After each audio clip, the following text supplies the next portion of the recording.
بسم اللہ الرحمن الرحیم الحمدللہ وکفا وسلام علی عبادہ الذین اصطفى اما بعد اللہم صلی علی سیدنا محمد وعلی آل سیدنا محمد مبارک وسلم اللہم صلی علی سیدنا محمد وعلی آل سیدنا محمد مبارک وسلم اللہم صلی علی سیدنا محمد وعلی آل سیدنا محمد مبارک وسلم۔ محترم معزز بزرگوں،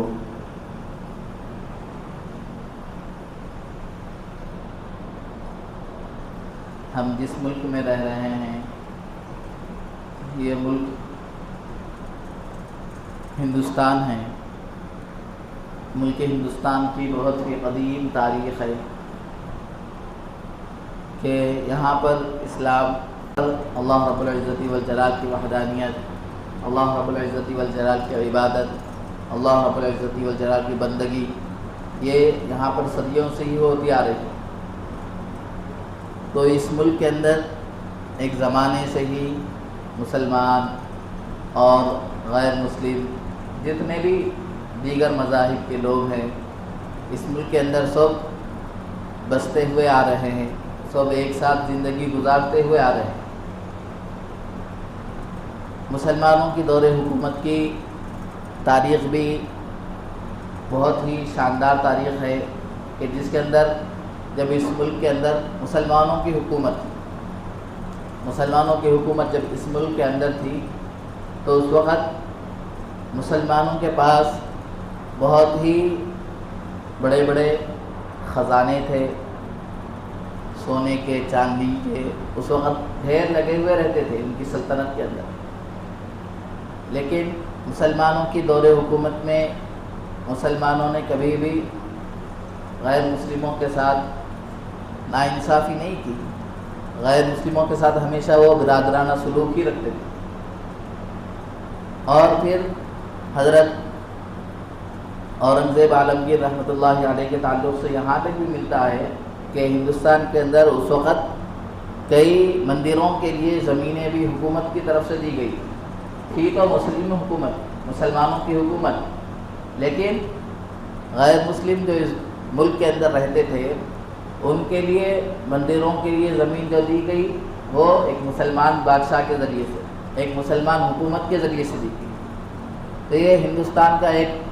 شاندار ماضی ہے کہ مسلمانوں نے اس طریقے سے حکومت کی تھی، اور بھی بہت بڑی تاریخ ہے مسلمانوں کی اس ملک کے اندر۔ تو اسی لیے جب اس ملک کے اندر انگریزوں کا قبضہ ہونا شروع ہو گیا تو انگریزوں کے قبضے سے پہلے تک مسلمانوں کی حکومت، مغلیہ سلطنت کی حکومت تھی۔ تو سب سے پہلے اور سب سے آخر میں جو مغلیہ سلطنت کے بادشاہ گزرے بہادر شاہ ظفر، یہ آخری بادشاہ تھے مغلیہ سلطنت۔ یہاں پر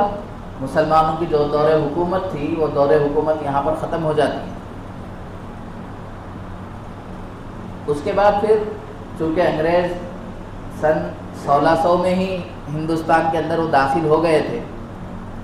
1600 عیسوی کے اندر ہی ہندوستان کے اندر انگریز آ چکے تھے 1600 میں۔ تو وہاں سے ان لوگوں نے پہلے تو تجارت کی اس ملک کے اندر، اور پھر وہ اپنے جو ان کے ارادے جو تھے اس ملک کے لیے، وہ ارادے تھے ان کے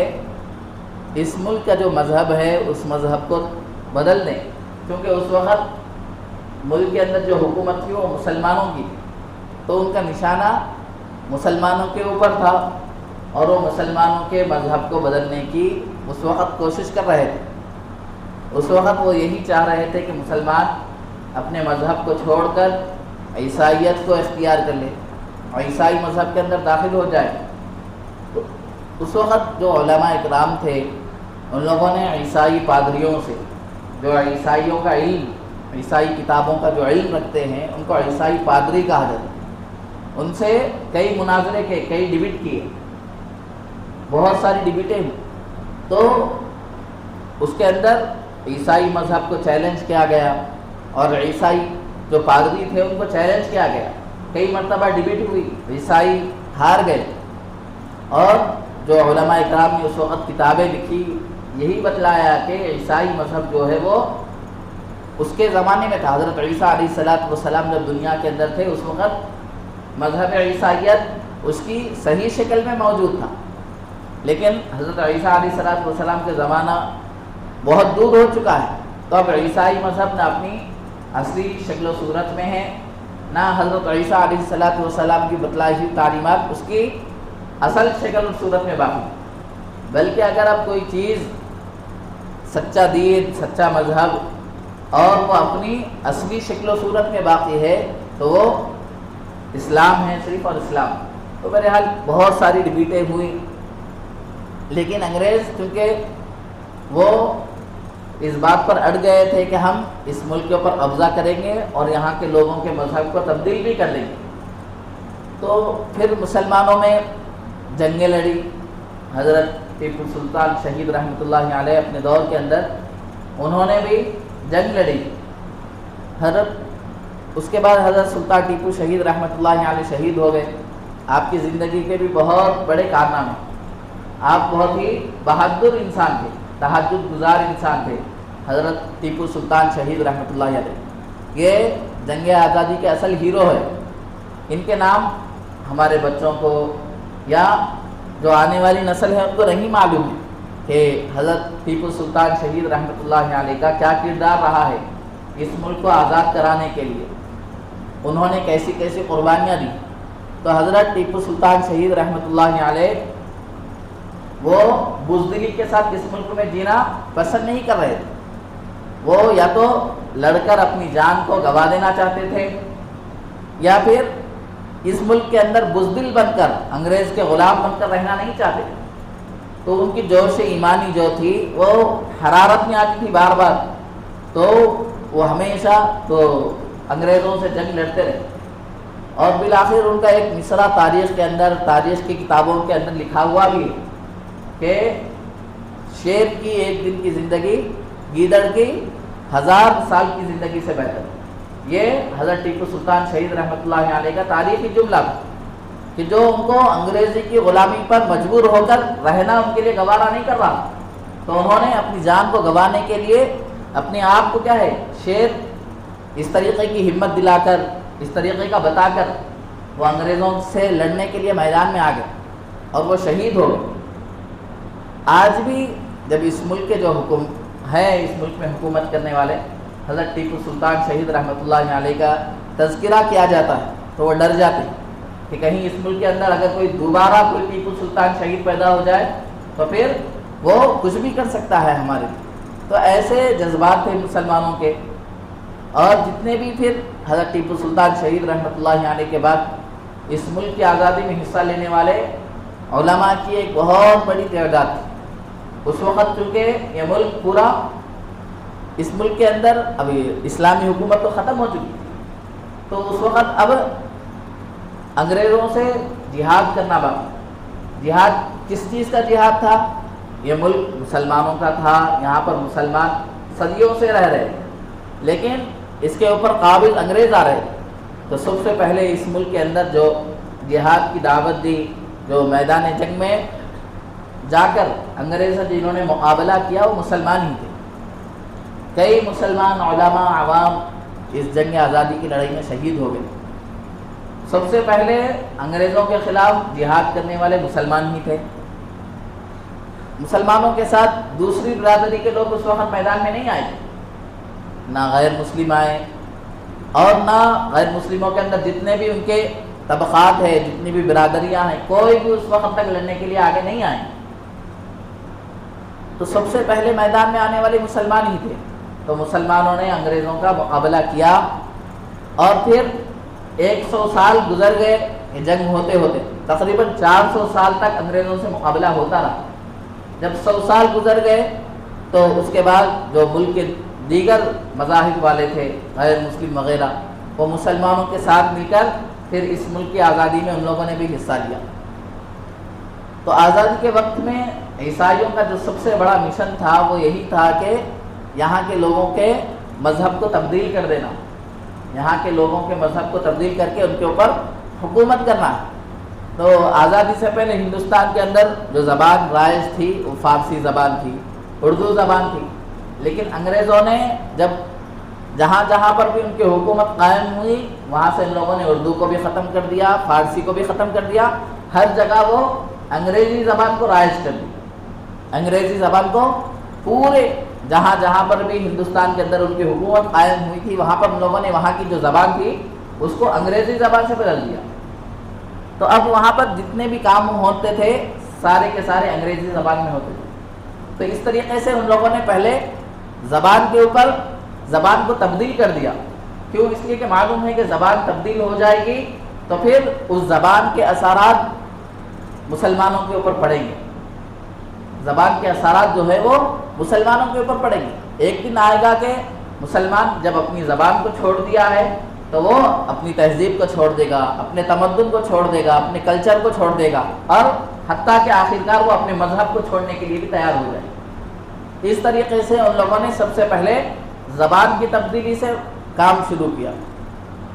تو یہ اردو زبان چونکہ مسلمانوں کی حکومت تھی تو یہ مسلمانوں کی زبان سمجھی جاتی، حالانکہ اس وقت یہ کوئی تفریق نہیں تھی اس ملک کے اندر۔ غیر مسلم بھی اردو پڑھتے تھے، مسلمان بھی اردو پڑھتے تھے، غیر مسلم بھی اردو جانتے تھے، لکھتے تھے، سب کچھ کرتے تھے۔ تو غیر مسلموں کے اندر اس تعلق سے کوئی بھی ان کا ذہن خراب نہیں تھا، لیکن یہ خراب کرنے والے انگریز ہی تھے۔ پھر ان لوگوں نے اردو زبان کو مکمل طور پہ ختم کر دیا، اور پھر اس طریقے سے وہ زبان کو تبدیل کر کے یہاں کے بچوں کے ایمان کو، یہاں کے لوگوں کے ایمان کو ختم کرنا چاہتے۔ اس وقت علماء کرام نے آگے بڑھ کر ایک کام تو جہاد کا کیا کہ وہ میدان جنگ میں اتر آئے اور پھر اتر آ کر انگریزوں سے جہاد کیا، انگریزوں سے جہاد کیا ہر میدان میں، چاہے فتح ہو یا نہ ہو، چاہے کامیابی ملے نہ ملے، لیکن انگریزوں سے لڑائی برابر لڑی، انگریزوں سے برابر مقابلہ کیا، ان کو بھگانے کے لیے ہر ممکنہ کوشش کی۔ تو اس میں حتی الامکان جیسی کامیابی ہونی چاہیے تھی، مسلمانوں کو کامیابی نہیں ملی، اس لیے کہ مسلمانوں کی تعداد ایک تو بہت کم تھی، لیکن جو شہید ہوئے مسلمان وہ مسلمانوں کی بہت زیادہ مسلمان شہید ہوئے، اور علماء اکرام میں بہت زیادہ شہید ہوئے۔ اس کے بعد چونکہ اب علماء اکرام نے یہ سوچا کہ اب تو مسلمان چونکہ میدان جنگ میں جا کے، میدان جہاد میں جا کے بہت سارے مسلمان اب شہید ہو گئے، اب اس ملک کے جو آنے والی نسل ہے اس نسل کو ایمان کی حالت پر قائم رکھنا ہے، اس نسل کو ایمان کی حالت کے اوپر برقرار رکھنا ہے۔ تو کیا کرنا چاہیے؟ تو پھر دوسرا کام یہ کیا کہ اس ملک کے اندر مدارس کا سلسلہ قائم کیا، مدارس کا سلسلہ قائم کیا۔ اس سے پہلے تک مدرسے اس ملک کے اندر تھے، مطلب جہاں پر کوئی مسجد کے امام صاحب ہوتے یا کسی جگہ پر کوئی مشہور قرآن و حدیث کے جاننے والے ہوتے تو لوگ ان کے پاس جا کر علم دین حاصل کرتے، لیکن چونکہ اس جنگ آزادی میں بہت سارے شہید ہو گئے، بہت سارے اس ملک کو چھوڑ کر دوسرے ملکوں کو چلے گئے، تو اب یہاں پر یہ مسئلہ لاحق ہو گیا کہ اب مسلمان کہیں عیسائیت اختیار نہ کرے، عیسائی مذہب اختیار نہ کرے۔ یہ بہت بڑا اہم مسئلہ تھا اس وقت، اور انگریز وہ مسلمانوں کے بچوں کو فری تعلیم دینے کے لیے تیار تھا، وہ مسلمانوں کے بچوں کو عیسائی بنانا چاہتا تھا۔ تو ایسے وقت میں علماء اکرام نے ان کے نظریے کو، ان کے مشن کو بھانپ لیا، اور اس وقت پورے ملک کے اندر جہاں پر بھی علماء اکرام تھے ہر جگہ پر مدارس کو قائم کر دیا، ہر جگہ مدارس قائم ہو گئے۔ تو اس کے بعد اس کے ذریعے سے مدرسوں کے اندر بچے آئے تو ان کے ایمان کی حفاظت ہوئی، ان کے اسلام کی حفاظت ہوئی۔ یہ اس طریقے سے کام آج تک، یہ آج 80 سال ہو چکے ہیں ملک کے آزاد ہوئے، تو یہی مدارس ہیں کہ جن کی وجہ سے آج یہاں کے لوگوں کا ایمان باقی ہے، یہاں کے لوگ اسلام کے اوپر عمل کر رہے ہیں، کیونکہ انہی مدارس کے ذریعے سے ائمہ پیدا ہوتے ہیں، انہی مدارس کے ذریعے سے قرآن کے حفاظ پیدا ہوتے ہیں، انہی مدارس کے ذریعے سے قرآن و حدیث کا جاننے والے پیدا ہوتے ہیں۔ یہ اس طریقے سے لہٰذا آج تک 80 سال ہو چکے ہیں، تو ان مدارس کے وجود کی وجہ سے آج یہاں کے لوگوں کا مسلمان، یہاں کے اس ملک کے لوگوں کا ایمان محفوظ ہے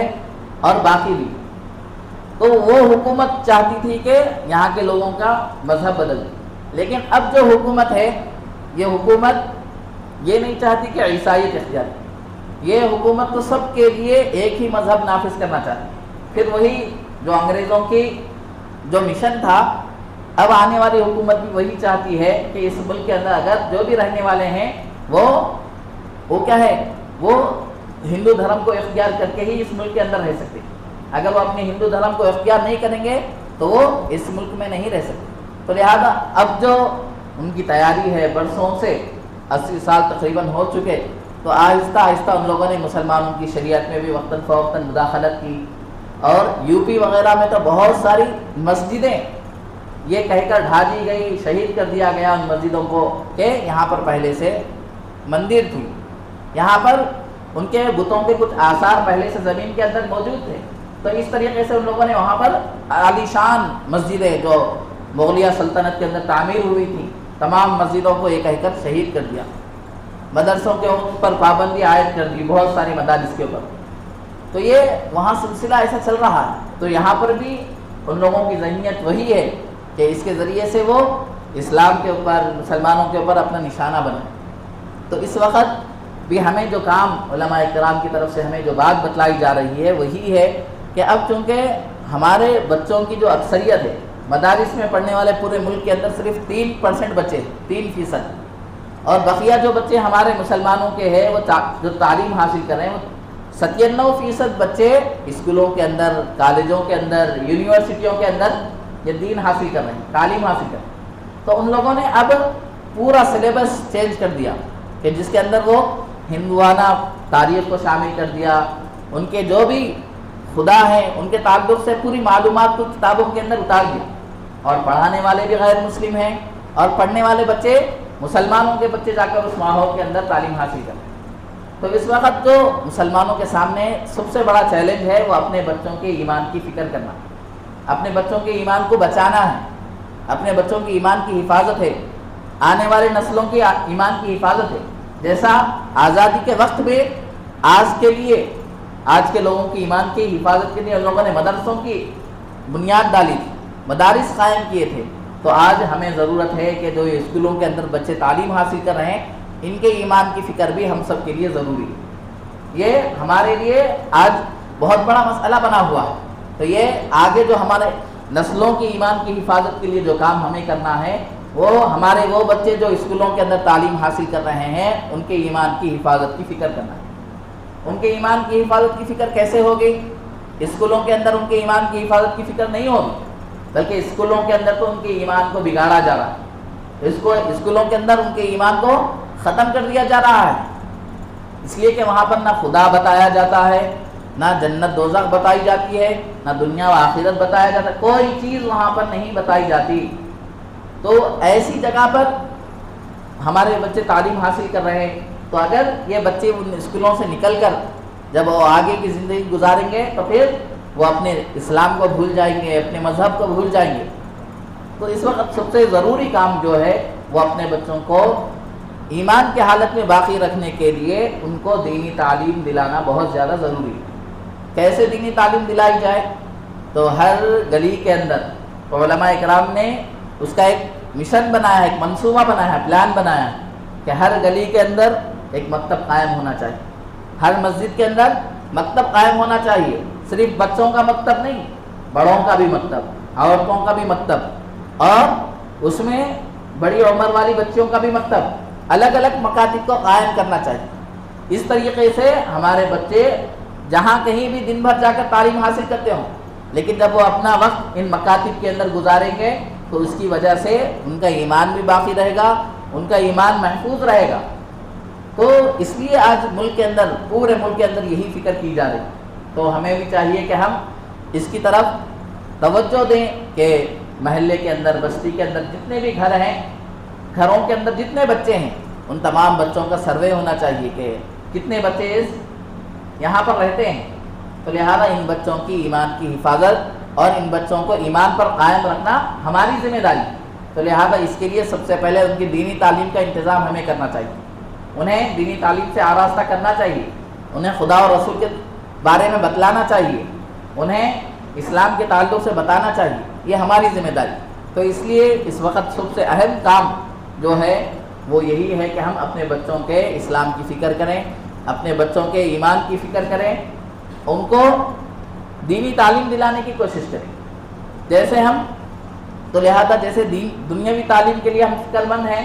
ان کو اچھے لاکھوں روپئے کے اسکول میں پڑھانا چاہتے ہیں،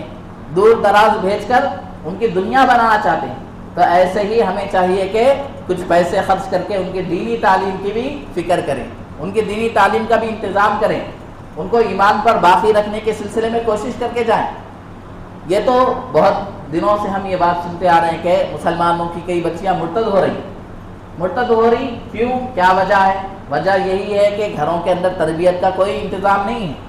یہ بچیاں جب بڑی ہو جاتی ہے تو سیدھا کالجوں کا اسکولوں کا رخ کرتی ہے، وہاں پر انہیں غیر مسلموں سے روابط شروع ہو جاتے ہیں، غیر مسلموں سے ان کے تعلقات بڑھ جاتے ہیں، جس کے نتیجے میں وہ اپنا ایمان بھی بیچ دیتی ہے، اپنا دین بھی بیچ دیتی ہے اور اسلام کو چھوڑ دیتی ہے. تو ایسے بہت سارے واقعات آئے دن ہم سن رہے ہیں. تو لہذا ہمیں آگے کی فکر کرنا ہے، آگے کی نسلوں کی کوشش کرنا ہے. جیسے آج سے 80 سال پہلے علماء کرام نے آج کے لوگوں کی ایمان کی حفاظت کے لیے مدارس جیسے قائم کیے تھے، تو آج چونکہ ہمارے مسلمانوں کی اکثریت 97%، 97% اسکولوں کے اندر ہے، تو ان کے ایمان کی حفاظت، ان کے دین کی حفاظت ہم سب کی ذمہ داری. تو ان کے دین کی حفاظت کے لیے گھروں کا ماحول کو دینی ماحول بنانا، اور پھر ہر گلی کے اندر، ہر مسجد کے اندر مکتب ہونا چاہیے کہ جس کے ذریعے سے ہمارے بچے دینی تعلیم سے آراستہ ہوں، ہمارے بچوں کو خدا اور رسول کے بارے میں معلوم. تو پوری میری گفتگو کا خلاصہ یہی ہے کہ چونکہ پہلے جو حکومت تھی اس ملک کی آزادی کے وقت، انگریزوں کی حکومت، وہ چاہتی تھی کہ عیسائی مذہب یہاں پر آئے، لیکن علماء نے اپنی جانوں کو قربان کیا، عوام نے اپنی جانوں کو قربان کیا اور اس کے ایمان کو بچانے کے لیے مدارس قائم. الحمدللہ 80 سال گزر گئے، آج یہاں کے مسلمان ایمان کی حالت میں باقی ہیں، مسلمان ہیں، آزادی کے ساتھ نماز پڑھ رہے ہیں، اذان دے رہے ہیں، یہ سب کام کر رہے ہیں. لیکن اب جو حکومت کے منصوبے ہیں وہ یہ ہیں کہ یہاں کے اب جو آنے والے بچے ہیں ان کے مذہب کو تبدیل کر دیں. تو اس وقت بھی ہمیں سوچنا اور یہی کوشش کرنا ہے کہ آنے والے نسلوں کی ایمان کی فکر، ان کے ایمان کی حفاظت اور ان کو اچھی تعلیم دلانا، ان مکاتب کے ذریعے سے انہیں اچھی تعلیم دلا کر ان کے ایمان کو باقی رکھنے کی کوشش کریں. اور پھر اس ملک کے اندر ہمیں دنیاوی تعلیم میں بھی آگے بڑھنا ہے. ایسا نہیں ہے کہ ہم دنیاوی تعلیم حاصل کر رہے ہیں لیکن مسلمانوں کے بچے دنیاوی تعلیم میں بھی بہت پیچھے، انہیں ملک کے قوانین نہیں معلوم،